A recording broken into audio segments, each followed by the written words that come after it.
Action let's go 저 건물을 찾으러 Assalamualaikum warahmatullahi wabarakatuh. Perkenalkan, kami di sini dari kelompok 3. Kami ingin membahas tentang konflik ideologi G30 SPKI. Pertama-tama izinkan kami memperkenalkan diri kami. Nama saya Fatihat Hanurida. Nama saya Lina Zainur Samsiah. Nama saya Naila Sabrina. Nama saya Gina Kugirimanda. Nama saya Jonathan Karel Pangestu. Nama saya Putra Lutfi Nugraha. Nama saya Krisna Riyadi. Apa sih G30 SPKI itu? Aduh, maaf ya. Ya nggak apa-apa. Sini, biar teman aku yang jelasin. Hey, G30 SPKI adalah sebuah gerakan yang bertujuan untuk melengsarkan Soekarno-Hatta serta ingin mengubah Indonesia menjadi sistem komunis. Oh, jadi seperti itu ya. Nah, teman-teman, sudah kejawab kan jawabannya? Konflik terkait ideologi ada dua. Yang pertama ada ideologi komunis dan ideologi agama. Nah, di sini kita akan menjelaskan tentang ideologi komunis, yaitu G30 SPKI. Di sini ada tokoh pemberontakan G30 SPKI. Antara lain ada D.N. Aidit, Letkol Untung Sutopo, dan Syam Kamaruzaman. Penyebab terjadinya G30 SPKI antara lain ingin mendirikan negara komunis di Indonesia. Lalu ada isu Dewan Jenderal. Kemudian kesehatan Presiden Soekarno yang menurun dan persaingan antara angkatan darat. Peristiwa ini terjadi karena terjadinya penculikan terhadap perwira angkatan darat. Dan peristiwa terjadi di Yogyakarta. Setelah peristiwa G30 SPKI, sore hari tanggal 1 Oktober, pasukan RPKAD berhasil menguasai RRI dan gedung telekomunikasi. Yang kedua, pada tanggal 2 Oktober, Kota Jakarta berhasil dikuasai. Dan yang ketiga, pada tanggal 5 Oktober, korban dimakamkan di Kalibata. Sampai masa kini masih menjadi kontroversi tentang siapakah dalang gerakan 30 September 1995 sebenarnya. Setidaknya terdapat 7 teori mengenai peristiwa ini. 1. Gerakan 30 September merupakan persoalan internal Angkatan Darat atau bisa disingkat AD. Dikemukakan oleh Ban Anderson, WF, Warheim, dan Cohen Hossapel menyatakan bahwa peristiwa ini timbul akibat adanya persoalan di kalangan AD. Letkol Untung menyatakan bahwa para pemimpin AD hidup bermewah-mewahan dan memperkaya sehingga mencemarkan nama baik AD. Tetapi pendapat ini berlawanan dengan kenyataan yang ada. Dalang G30S adalah Dinas Intelijen Amerika Serikat atau CIA. Teori ini berasal dari tulisan Peter Dale Scott atau Godfrey Robinson. Pada masa itu PKI tengah kuat-kuatnya menanamkan pengaruh di Indonesia. Karena itu CIA bekerja sama dengan suatu kelompok dalam tubuh AD untuk memprovokasi PKI. Tujuan akhir skenario CIA adalah menjatuhkan kebiasaan Soekarno. 3. G30S merupakan pertemuan antara kepentingan Inggris AS. Menurut teori ini, G30S adalah titik temu antara keinginan Inggris yang ingin sikap konfrontatif Soekarno terhadap Malaysia bisa diakhiri melalui penggulingan kekuasaan Soekarno, dengan keinginan AS agar Indonesia terbebas dari komunisme. Di masa itu Soekarno memang tengah gencar melancarkan provokasi menyerang Malaysia yang dikatakannya sebagai negara boneka Inggris. Teori dikemukakan antara lain oleh Greg Paul Grine. 4. Soekarno adalah dalang G30S. Teori yang dikemukakan antara lain oleh Anthony Dake dan John Hughes ini beranjak dari asumsi bahwa Soekarno berkeinginan melenyapkan kekuatan oposisi terhadap dirinya. Karena PKI dekat dengan Soekarno, partai ini pun terseret. Dasar teori ini antara lain berasal dari kesaksian Sri Biju Patnaik. Menurut Patnaik, Soekarno berkata, "Sesudah itu saya akan menutup lapangan terbang." Di sini Soekarno seakan-akan tahu bahwa akan ada peristiwa besar besok harinya.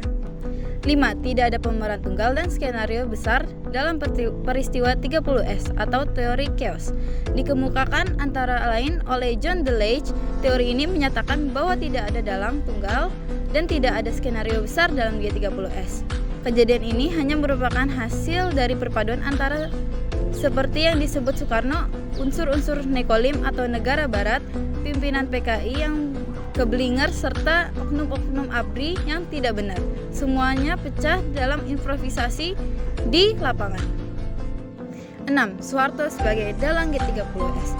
Pendapat yang menyatakan bahwa Soeharto adalah dalang gerakan 30 September antara lain dikemukakan oleh Brian May dalam bukunya Indonesian Tragedy.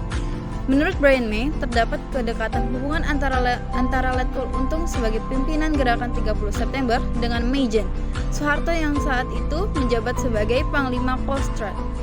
7. Dalang G30S adalah PKI. Menurut teori ini, tokoh-tokoh PKI adalah penanggung-jawaban peristiwa kudeta dengan cara memperlalat unsur-unsur tentara. Dasarnya adalah serangkaian kejadian dan aksi yang telah dilancarkan PKI antara tahun 1959 sampai 1965. Dasar lainnya adalah bahwa setelah G30S, beberapa perlawanan bersenjata yang dilakukan oleh sekelompok bernamakan diri CCPKI sempat terjadi di Blitar Selatan, Grobongan, dan Klaten.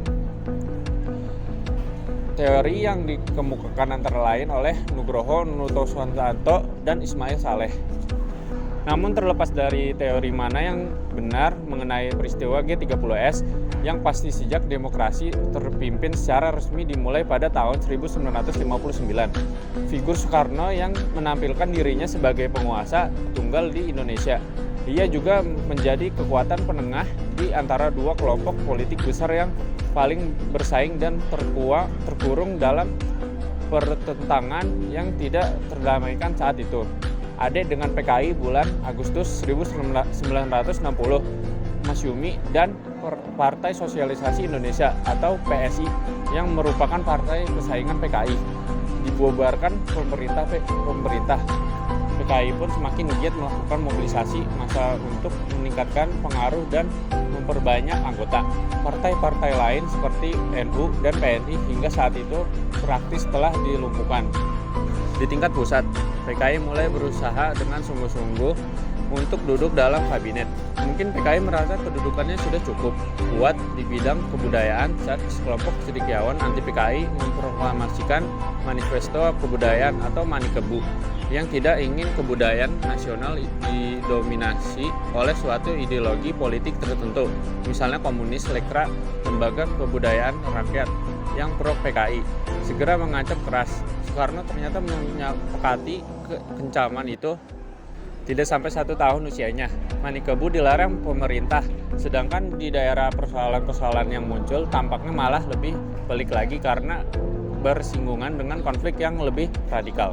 Aksi ini merupakan upaya mengambil alih tanah milik pihak-pihak mapan di desa dengan paksa dan menolak janji-janji bagi hasil yang lama. 7 setan desa.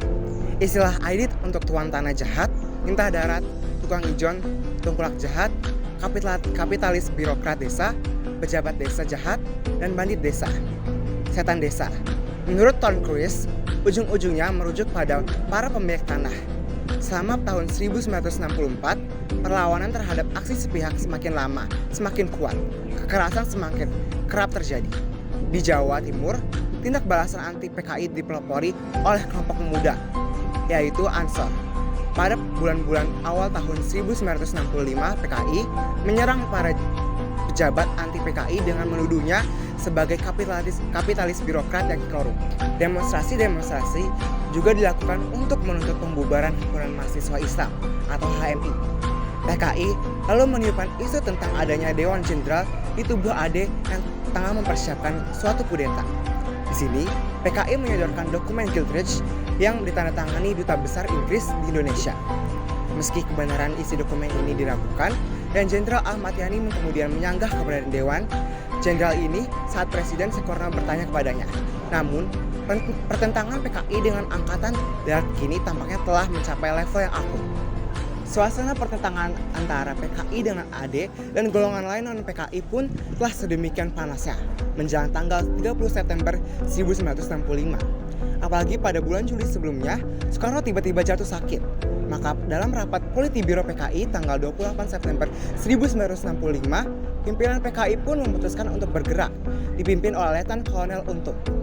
Perwira yang dekat dengan PKI, pasukan pemberontak melaksanakan gerakan 30 September dengan menculik dan membunuh para jenderal dan perwira di pagi buta tanggal 1 Oktober 1965. Jenazah para korban lalu dimasukkan ke dalam sumur tua di daerah Lubang Buaya, Jakarta. Mereka adalah Letnan Jenderal Ahmad Yani atau Menteri Panglima AD, Mayor Jenderal S. Parman, Mayor Jenderal Suprato, Mayor Jenderal MT Haryono, Brigadir Jenderal D.I. Panjaitan, Brigadir Jenderal Sutoyo Sismu Miharjo, dan Letnan 1 Pierre Andreas Tendian. Sedangkan Jenderal Abdul Haris Nasution berhasil lolos dari upaya penculikan. Namun, putrinya Ade Irma Suryani menjadi korban.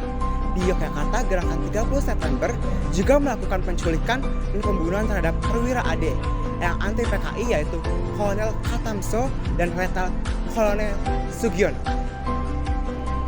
Sekian dari kelompok kami, kurang lebihnya mohon maaf. Wassalamualaikum warahmatullahi wabarakatuh.